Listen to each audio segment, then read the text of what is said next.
Hello and welcome to Tuesday. Yesterday was the start of E3 coverage, but I wanted to talk about WWDC, so I did. But that means that today I'm going to be taking a look at E3. In particular, I'm going to be taking a look at just Microsoft's conference. To be honest, I'm really busy right now, and I don't have time to watch all of the conferences at one time. So over the next 3 days, I'm going to watch the conferences. Microsoft today, Sony tomorrow, and then Nintendo on Thursday. So I have no idea what to expect. I'm doing this a little different than I usually do because I'm actually just watching it and recording my live reactions. So we'll see how it goes. I don't know what to expect, but I'm hoping for good things. So let's get started. Cheering and applauding. Okay, for what? 2001, A Space Odyssey. Oh, it's the Xbox One S, which had been rumored, actually, for quite some time, but it exists. It looks the same. It looks pretty much the same. Also, why do I have captions? It says it's 40% smaller, which is a pretty good amount smaller, but also, like, the Xbox One is gigantic. Like, it's like a really old VCR, so I don't know how much smaller 40% even really amounts to. There's a new controller which now has textured grip, increased range. To be honest, range has never been a huge concern. So the Xbox One is launching in August at $299. That's pretty good. The Xbox One S. We still have captions. Don't know why they're here. They're not YouTube captions. They're like embedded into IGN's video. Okay. Oh, so they're doing some crossover stuff here, which is interesting. You buy Gears of War 4 and you can play it on your Xbox or Windows. The bees! Keep out the bees! Close the door from the... God, there's too many bees! Now they finally took the captions off the stream, which is good. There is a gun in Gears of War 4 that shoots saw blades. It is, of course, called the Buzzkill. I'm not really sure what's happening at this point. There's, like, lightning flying all over the screen. Enemies are dying.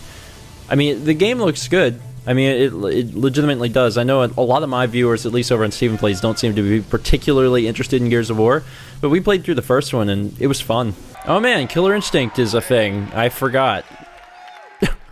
Rash from Battletoads is in Killer Instinct? That's actually pretty sweet. This game has kangaroos. Wait a minute, they just showed kangaroos, and this is like Forza. I'm really confused. My memory might be faulty, but like it feels like Microsoft reveals or releases like a new Forza every single year.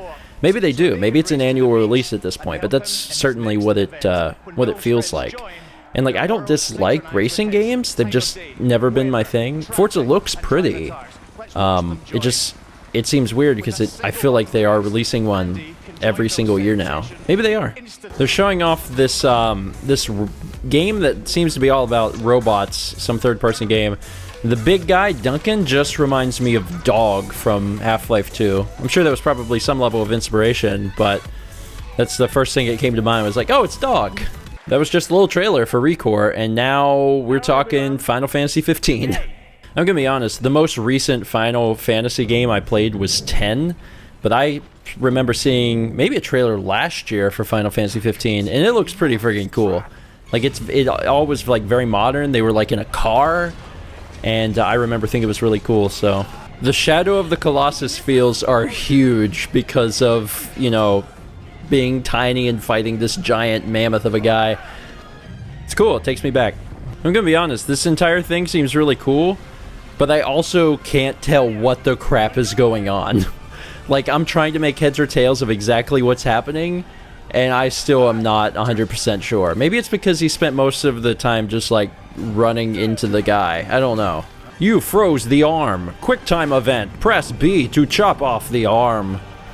I don't know, it's big and loud, and it looks complex, but I would have to have someone sit down and explain, like, what the crap's going on, because I have no idea. I could not follow that at all. Oh man, it's The Division! Why are they advertising The Division? It must be DLC or something. Patrick Bach looks like a celebrity, but I can't put my finger on who exactly. Hello, I'm here to let you know that we need people to sign up for EA Access. You'll be able to play this game a little bit early. Please sign up for EA Access. Battlefield 1 looks legitimately good. Is it single player? Because I've always had the assumption that like all the Battlefield games were just multiplayer. Maybe I'm wrong. Maybe there's single player campaigns in them, but it looks really good. A lot of times, though, I feel like I have a problem playing war games. They've become so realistic, and it's a little disturbing for me to play an event that actually happened. I first felt like that when I played Call of Duty World at War, and I was like, yeah. Anyway, Battlefield looks good. Resulting in a faster, more reliable network. Xbox Live was built by the passion of millions. He comes on stage and he's like, hey, the network is going to be more reliable. And 2 people clapped. Wait a minute, background music isn't a part of Xbox? I mean, it's not a feature I use, but it's a feature that was in Xbox 360. I just assumed it was in Xbox One. That's bizarre that it's not been a part of it. You can't talk about competition without mentioning EA Sports. What? So today, I'm pretty sure you can. I don't think you have to mention EA Sports at all. Wait, this is actually big news. You'll be able to play Minecraft between Xbox One and Windows, and also some other stuff, but like, that's big. That's actually pretty neat. This whole Minecraft presentation was admittedly a little cringy, but the underlying feature is actually really neat. The fact that you can do crossplay between Windows 10 and, you know, and Xbox. The problem is they kept talking about Minecraft Realms, and if that's what I'm thinking it is, it's basically like a thing that you pay Mojang or Microsoft for a server. So you wouldn't be able to, I'm guessing, host your own server on like PC and then have the Xbox guys come to that. I'm guessing it probably doesn't work like that. You probably have to do Minecraft Realms. So it still exists, it's just probably less exciting than they're making it out to be. Holy crap, this is absolutely freaking brilliant. Now Microsoft is allowing you to design your own controller. You can change the colors and the buttons and all this stuff. Like, it almost makes too much sense. I'm wondering at this point why no one has thought of this. Let the first-party manufacturer let you have your own controller instead of going to the store and choosing from black, red, white, and freaking camo PlayStation. Now it's time to show off some of the independent stuff. Deliver Us the Moon, which is a game that I actually did a first 20 of over on Stephen Plays, and you should check out because it was actually really amazing and absolutely beautiful. I thought it was really cool. Bloodstained, Ritual of the Night, and Yooka-Laylee. Games that I know and are important. We Happy Few looks really interesting. It kind of looks like the type of game that I would be curious to play.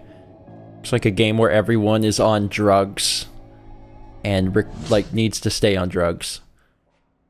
Fun little adventure game. Oh man, is this a new Dead Rising? I'm like partially excited because I really enjoyed Dead Rising 1 and what I did play of Dead Rising 2, but I never played Dead Rising 3.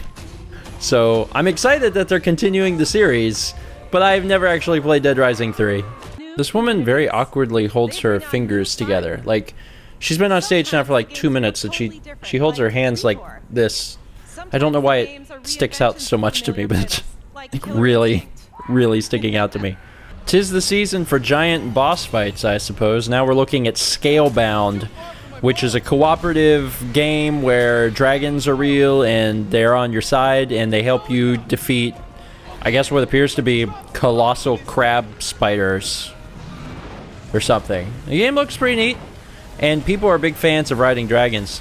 I remember people were pretty disappointed about Skyrim's DLC because, like, you can ride the dragons, but only kind of ride the dragons. People love games where you can actually ride the dragons. I'm really interested to see this gameplay of Sea of Thieves. Rare was, at one point, one of the most prolific developers on the face of the planet, and then they fell off the face of the earth. A lot of people point to the fact that they got bought by Microsoft for their demise, and that's probably has something to do with it. But I've heard good things about this, so maybe this is their big comeback. Just because of the pirate theme and the stylistic choices, it's very Wind Waker, which is not a problem. Probably a huge pro for a lot of people. I'm still trying to figure out exactly what this game is. It's some sort of first-person explorative adventure game that takes place in the same world as other players, and you have a boat, and you can blow up their boat. I guess there's more to it than that, but oh, look, they're filling up with water, so you have to, like, jump down and fix it?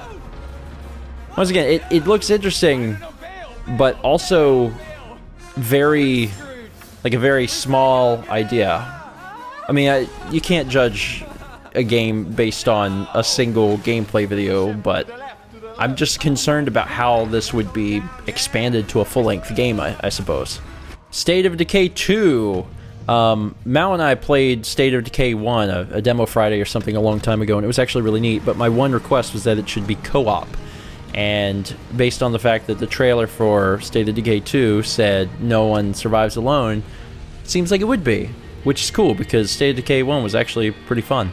It's a Warthog, so it's Halo. I actually, at this point, do not know what number Halo we're on. The last Halo I played was Halo 3. And we're going to be doing a Let's Play of Halo 3, possibly this year. We did Halo 2 last year.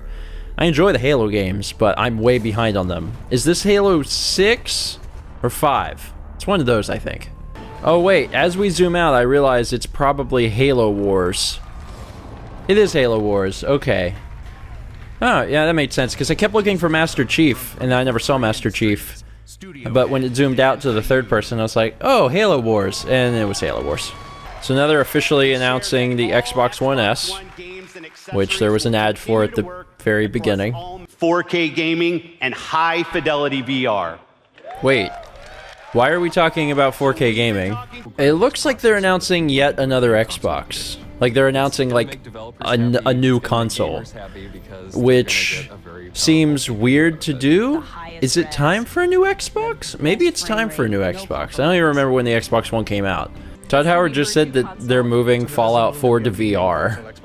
And I'm like, okay. Project Scorpio. Yes, they're making a new Xbox. And apparently games will be compatible on both. Which is actually, that makes sense, because I've read a lot of rumors about the next PS4, the PS 4.5, and I think that's a similar thing. The first thing that I think of whenever I think of 4K gaming actually existing, and apparently next year, is when are we getting the 4K capture devices? I'm sure they're on the way. I mean, like, don't get me wrong, some exist. Blackmagic has one. But they'll have to be at consumer level pricing, so I'm sure it'll happen.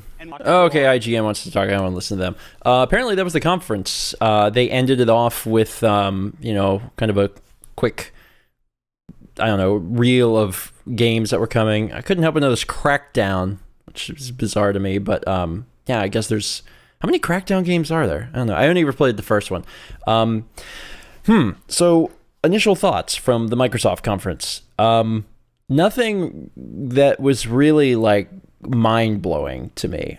Gears fans will probably appreciate Gears of War 4 at the very beginning. I don't know how important Forza Horizons 3 is, but the fact that it has a subtitle and the subtitle has a number tells me that it's probably not super important.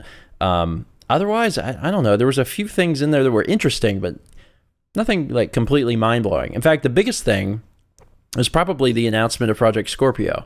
Like, I did not expect them in any way, shape, or form to, like, formally announce that there's a new Xbox coming. But they did.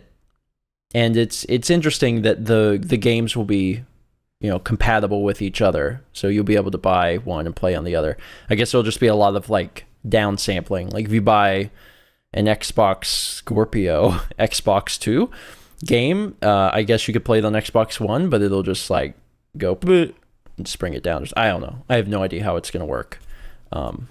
It could be that there's just one game. It's not like an Xbox 2 game. It's just, it continues to be Xbox One, and when you play it on the Project Scorpio Xbox, it just makes it look better. That seems reasonable. They'll probably do it that way. Anyway, that was my thoughts. You can tell me all of yours down in the comments below. I'm interested to see what you think.